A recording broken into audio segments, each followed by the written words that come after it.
The wisdom I would have liked to have had on the day of my diagnosis was that cancer wasn't a death sentence. And there was many degrees of breast cancer, there were many types of breast cancer, and there was a lot of different treatments out there.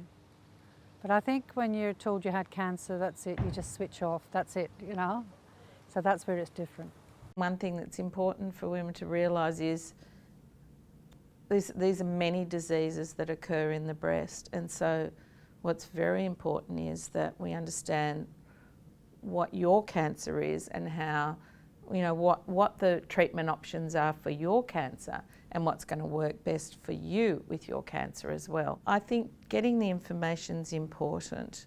I think finding a surgeon that's going to be right for you, a surgeon that's hooked into a team that works with other people, because that's how it should work now. This is a team effort.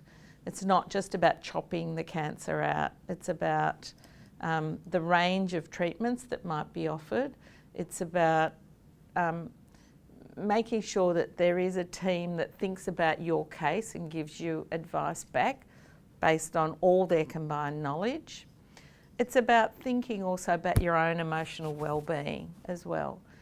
I think taking the time to talk to other women if you can about what their experiences were like. I was really lucky that I had incredible surgeons and GPs, reconstructive surgeons, the whole net. It was such a huge group of support network.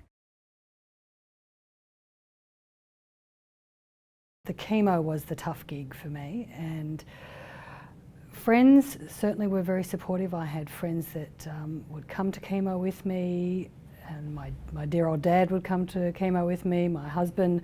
We had people sort of coming and going from chemo all the time, which was great. I think the very distinctive thing about cancer diagnosis and treatment is that you get a lot worse before you get better, and I was looking pretty peculiar. Looking back on that time, I spent a lot of time under the doona. I hid away from people. I put signs on the front door saying I was resting and shouldn't be disturbed. If people really hassled their way into my house, I'd stick the lippy on and I'd get out and they'd say, "Oh my God, you're amazing," you know, and I'd sort of smile. As soon as they'd gone, I'd go back and hide under the doona again. I seriously struggled. I was concerned that Rick would be bombarded with telephone calls after every treatment. You know, how's Kim doing? How did the chemo go? So before I even started, I let everyone know by email. We would send them update emails after each chemo, and that way that could minimise the phone calls that Rick had to take, or even that I had to take in the first few days after chemo when I was feeling, you know, pretty groggy and that awful chemo hangover feeling. I sort of realised the sadder I feel and the more I mope around about it, the sicker I feel.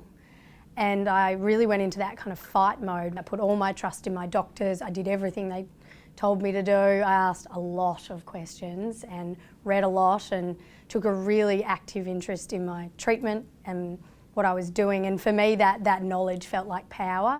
I managed in that time was with help of a ton of gorgeous, magnificent, divine girlfriends. There was a group of them that got together and they had a meeting about me, and I used to be appalled. I went, "Oh no, please don't."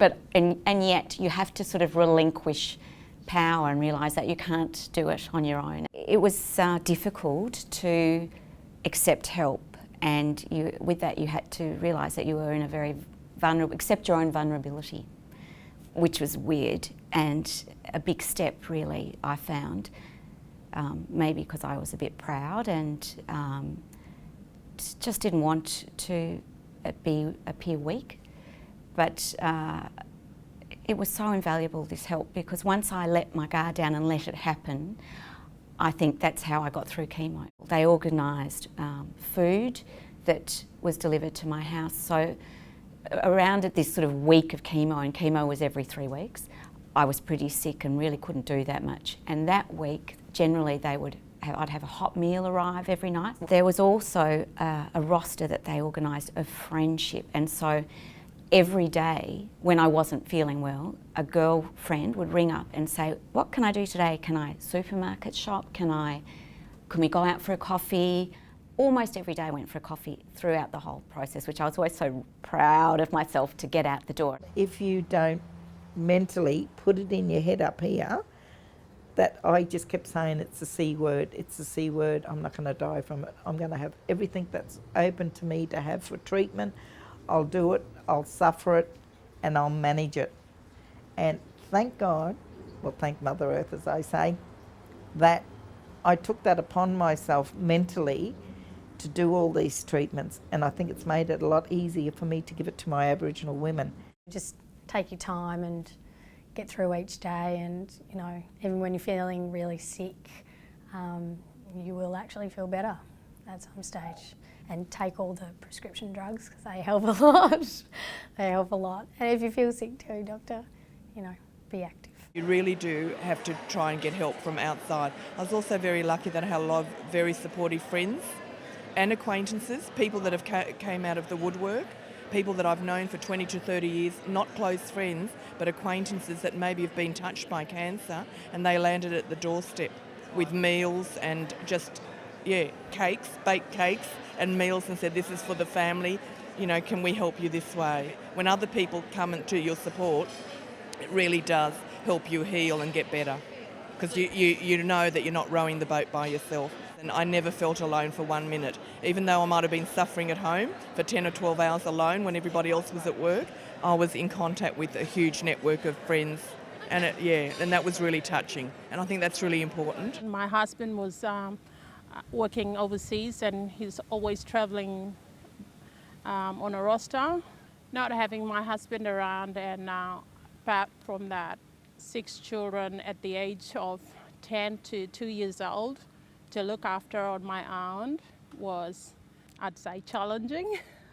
Definitely rely on your family and friends. Don't try and do this journey alone.